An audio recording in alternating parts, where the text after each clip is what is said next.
This video is sponsored by RHINOSHIELD. Good morning, guys.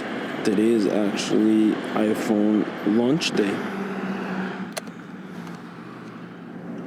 I want to say something before you guys go out there and buy this phone in this color. It isn't at all what it looks like on video, you know, especially with my color grading because it exaggerates oranges. It's like a highlighter orange, so just beware. Go in store, check it out. I really suggest getting a silver model instead. At the end of the day, you guys can do whatever you want, but yeah, just beware.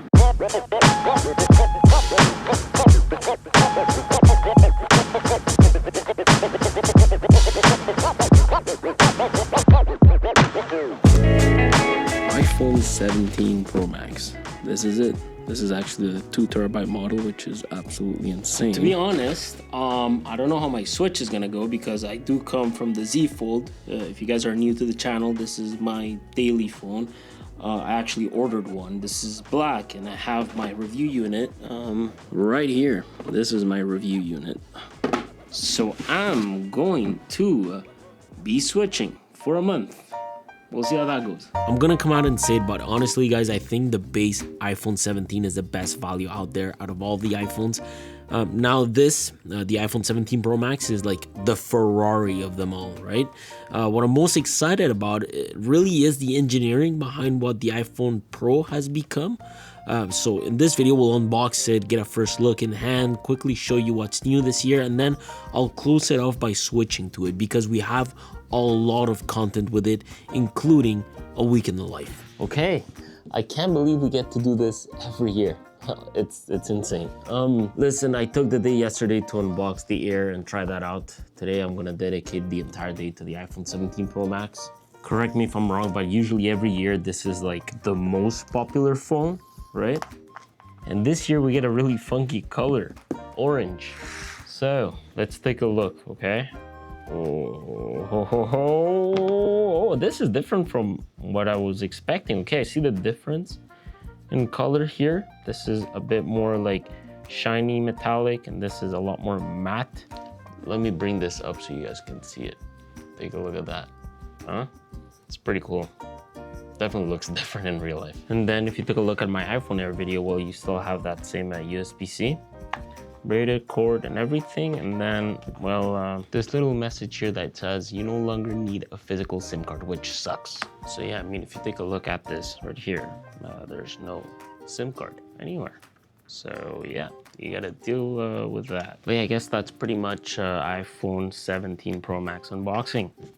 Beautiful. Let's turn this on. Oh, for those who want to see the magnet, let me just showcase this quickly. Oh, this is actually nice. Okay, it's got like a nice material to it. You guys probably think I'm a freak, but I just like smelling things. Let's see. This might come off easily. Yeah, these wallets come off easily. Let's try something with good magnets. Oh. Okay, it's okay. It's actually like the Pixel. I feel like the Air is better. This does have. I feel like it's because it's heavier. That's why. I think it's like the same as last year. Let me take the 15 Pro Max so I don't get roasted by you guys. Oh, that's a better magnet. This is better. Yeah, okay. That's much better compared to the 15 Pro Max. Maybe not. You know what? I think it's about the same. Got it! Now we are in 2025, right? I think material science has evolved. I mean, we are in an era where iPhone has had so many iterations that, I mean, you would think that they would know what's best and what's not. I believe we've had about 15 years of Apple building their own chips for iPhone, and even better, their own software for a very long time. The point here is that iPhone is very interesting because unlike Android, Apple designs its own chips, which lets them perfectly build hardware around them, including their software, and fully optimize the iPhone for pure performance. They really sort of remind me a lot of Porsche, and this year, from what I can see, they focused on thermal management. The phone at hand feels different. Going from titanium to returning to an aluminum unibody chassis is like very noticeable in my hand. The phone is chunkier, actually 0.5 millimeter thicker, and weighs 233 grams because a lot of this has been carefully designed in order to fit a larger battery with an all-new vapor chamber cooling system. This design allows to fit an all-new camera system with a bump that makes room for this new thermal design and a new battery, and the camera bump, as bulky as it is, it's like the Pixel where it doesn't destabilize the phone when you put it down on a table. And the whole goal here is that, well, this design was built to drastically reduce overheating, thanks to that sealed chamber that stores a very small amount of deionized water. And I believe that in literally 4 steps, this liquid keeps chips temps lower and reduces throttle. At least, well, this is how I understood it. And I know this isn't the first phone to do it. I know that. Phones like the Asus ROG, the Xiaomi Black Shark, and Nubia Red Magic have used vapor chambers and liquid cooling loops for years, but it seems like the iPhone Pro lineup this year are among the first mainstream phones where the vapor chamber is explicitly designed to cool not just the main chip, but also the RAM and storage modules. With this, it is important to note something, okay? Because I do find that manipulating it with one hand, taking into account this 6.9-inch display, just feels huge as a whole. Cap. You know what? It actually doesn't feel that much bigger. Look at this. Compared to my Z Fold, it's like not that much more of a difference. I don't know if you guys can tell. And it is thinner, right? I don't know. Without a case, it's not as bad. This definitely just feels a lot thinner, but even this, I don't know. I think I'm capping. What do you guys think? I will say though, I am probably gonna absolutely hate putting this in my pocket. It is, at the end of the day, a big phone, and it's just gonna fall out of my pocket when I sit down. What I mean by that is that usually cases just add a bit of texture to phones, so your phone doesn't slide around in your pocket. But anyways, I just think I prefer smaller phones in general. And the phone just feels a lot smoother. Everything's like smooth. The edges are smooth. Everything just feels different compared to this. This is a 15 Pro Max where it's like not as smooth in the edges. I don't know, it's like rounder. I hope that makes sense. They also removed the SIM card as well to make extra space for the battery, but apparently some countries are including the SIM card slot. I know in Canada we're not getting that, and it seems like the battery is going to be shrinked for those countries, which is very interesting. For those who are not getting that feature, well, I feel like it could make life a bit more complicated when it comes to switching, that's for sure. Aside from this, they did keep all the buttons at the same spot, which I find funny because nowhere within their keynote did they ever use the camera button. Honestly, I think if they were to remove something that nobody would care, it would have been that. They would have seen some more weight and probably made even more space to fit an even better battery, I guess. I don't know. Those are just my thoughts. But they did add new antennas being controlled by their new N1 processor, and now a monolithic glass back. If I pass my finger through these different materials, it's like going from a matte glass feel to a polished glass feel, because, well, this is a single piece of glass directly fused into the aluminum unibody frame. And the reason this section is still glass is simple. It's the only way MagSafe can actually work. Okay, quickly, 2 things. I know these aren't really real battery life tests, but I do want to say that right now... Did you catch this in Tenet on YouTube? What the hell? Google talks to itself sometimes. Did you catch this in Tenet? Hey Google, stop! Hey Google! Hey Google, stop! Bro! As I was saying, it's 11:10 and the phone is at 47%. So let's see how long this lasts. Oh, and I forgot to mention, the back of this phone does get dirty. I had some black smudges before, right here. I don't know if you guys can tell, because I cleaned them up by accident. But there's some black smudges. Let me show you. I don't know how I made this happen, but essentially, there were some black smudges on the phone. But it seems like this smudges really easily. you rub it against something. I don't know what the hell I rubbed it against, but I just wanted to show you that. And now it cleaned off because it's easy to clean off. But anyways, that can happen. That glass, from what I understand, is their original ceramic shield. However, in front, we got ceramic shield 2, which is triple scratch resistant, and it's got this nice anti-reflective coating that finally, as someone who's loved the S25 Ultra, we get to see it on an iPhone. I'm still not sure why the Z Fold 7, by the way, doesn't have it, but anyways, look, I just want you guys to understand that this isn't just a pretty phone, or at least on paper. That's not really the role of the iPhone Pro. I know that some might hate the design, and I can sort of agree, but this is what I'd call mindful design. When tech is done right and you blend engineering, usability, and aesthetic design, you get this and a phone like the Z Fold 7. Because honestly, guys, I think the Z Fold 7 is probably phone of the year. It is just a productivity tank, and it really is what a phone should be like, in my opinion. But I think everything about iPhone does make sense this year. I will say that, except Apple Intelligence. Guys, for real, I think Apple Intelligence is a complete joke. Y'all really fumbled really hard with that. Aha, I was waiting for this. Let's take a look quickly.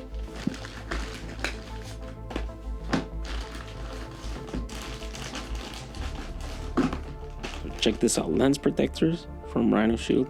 These are super cool. And then a screen protector, which I'm definitely gonna need because I'm leaving to Spain in literally a few days. And I feel like I've said this 1,000 times, but I am getting married on Saturday. With this, I got 10% for you guys. So if you do want to get yourself a nice case, a screen protector, and some accessories, I'm using RHINOSHIELD to protect mine. They have a lineup built specifically for the iPhone 17, and it's all about protection, durability, and even sustainability. I know that if you purchase a case from them, like the Solid X case, for example, you can get 40% off on Impact Protector Pro plus a free lens protector, and you can enjoy an additional 10% off using my discount code Andres. And all these cases are tested and proven in RHINOSHIELD's in-house lab. We're talking about drop tests, tumbles, scratches on this new back cover, even UV exposure. They push their cases way past everyday accidents, so you know your new iPhone is covered, which is what you want. A couple of years ago, I was using their Modern X, a super customizable case which lets you swap bumpers and backplates to change up your style. If you want another model, however, use my code and get yourself the Solid X case. It's an evolution of their classic Solid suit, redesigned inside and out with reinforced corners and shock grooves. It absorbs up to 71% of impact force and still feels lighter than most protection grade cases. If you prefer though a minimalistic look, the clear case gives you slim edges, lifetime anti-yellowing, and it's so light that it literally weighs less than half a slice of bread. And you know what makes it even better? RHINOSHIELD builds their cases from recycled materials. Every case is made from a single recyclable material, and with a Rhino Loop program you can send back your old case, close the loop, and even get rewarded. Again, I'll leave a link to them down below, but seriously, go protect your phone. Aside from this, the major concern I started having after using dozens of phones this year from Android is that iPhone's display are really dim, but they finally brought this up within all their models. In fact, to compare here, this is what the Pixel 10 Pro versus the iPhone 17 Pro Max looks like. I don't know why, but the iPhone looks dramatically brighter, like a lot brighter. Not sure why. Oh, a massive difference. Oh yeah. I think it was like, let's say here. Yeah. And then there was also the auto brightness that would always kick in. Yeah.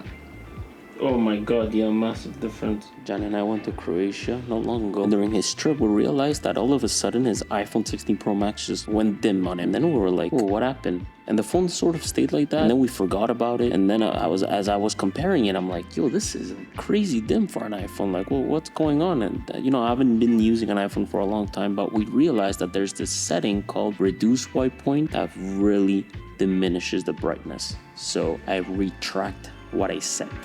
I just wanted to explain myself. This here's a 6.9-inch OLED display, which I thought would feel extremely big, but I'm happy to say it doesn't. Although I do feel like the Pro at 6.3 inches is probably the perfect phone for one-hand use. It's got ProMotion, 460 ppi, 3000 peak nits with slightly slimmer bezels and ceramic shield too. And apparently part of the reason as to why they were able to achieve 3000 nits this year really comes down to the new thermal system, with aluminum's thermal conductivity being about 20x better than titanium. It makes the vapor chamber cooling way more effective. To be tested. I'll definitely be doing lots of tests during my week in the life, so stay tuned for that. I also mentioned the A19 Pro chip and how it also integrates with the new N1 networking chip and C1X modem. Lots of jargon here, but essentially Apple's now controlling not just the chip, but how the phone connects, which is another move towards vertical integration. And like I said, with all of this, we also get their largest iPhone battery ever. They say it delivers up to 39 hours of video playback, but we all know how these tests go down with them, right? The battery now supports 25-watt MagSafe fast charging thanks to the new QI 2.0 standard. Still far from Android phones though, which often advertise at like 30 to 50 watt of wireless charging, but what matters here is the speed of charging. Also, USB-C fast charging is now capable of charging up to 50% in 20 minutes with a 40-watt brick or higher. Man, look at this tech YouTuber. He's never used an eSIM. People out here making me feel stupid. Oh my god, I'm so scared to change to a eSIM instead of physical SIM card because I don't want to lose my number. What happens if something happens? I don't have like I don't know, man. And then it's gonna be so much more complicated to switch to any Android phone or any phone really. I don't know how I feel about the eSIM stuff. Maybe I'm not understanding how it works. I should probably go to my phone provider. Now, as for the cameras, which is always like my favorite topic, although recently I've been enjoying a phone that does less with the cameras and more with productivity. But look, having used so many phones this year, okay, I've come to realize that iPhone for me more than anything means ecosystem and cameras. I come from a phone that more than anything has great software for the most part and delivers a very different experience when it comes to work and productivity, like I mentioned. They really are two complete different animals. While I don't have a triple 48 megapixel sensor system with a great 8x optical zoom or a front-face 18 megapixel camera with smarter center stage, I have two great screens that deliver a foldable feature and excellent integration. However, do I miss having a really good camera in my pocket? Sometimes, especially since I'm coming from the Pixel 10 Pro, so I do miss that. And so when I hear specs like ProFusion sensors, a whole camera system being able to shoot ProRAW and ProRes, I get major FOMO. Doing a little house update vlog with the 17 Pro Max. Kitchen is getting there. Our backsplash literally got installed today. It's looking super nice. Wooden floor is there. This is coming along. I'm gonna have a whole video coming in the next week or so. This is all fixed, it's all good. And then here, which is the living room. Look at that, living room is pretty freaking good. And then I'll show you the upstairs, which is very nice because we sanded the floors. So looking pretty good, very happy. And then this bathroom is still yet to be completed. Bathroom here as well. But we're getting there. We are definitely getting there. And it's not that my Fold can't take amazing pictures when compositions are right, but iPhone is definitely able to deliver a lot more, specifically this year, which is something I'm excited to try out, especially since Apple says they've really reworked their entire imaging pipeline, so I expect great post-processing. Maybe not as good as the Pixel, but up to par in most scenarios. Okay, so here's the thing. I don't want to dive too much into details with the camera and the battery life because I have a week in the life coming where I'm going to shoot the entire week and give you guys some proper feedback of this phone. Doing a quick battery life test on this phone is useless in a video like this because the battery lasts for a while, so there's no use there.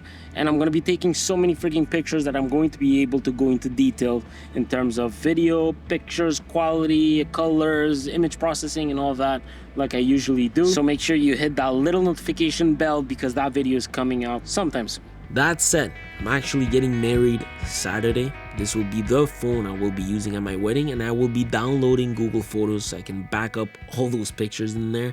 I sadly won't be using Gemini anymore for at least a month, which is something I actually started using a lot recently. I told myself that, well, you know, I would use this for a month. So yes, I'm sticking to iPhone for a month at least. I have to adapt to this new OS as well as readapt to iOS.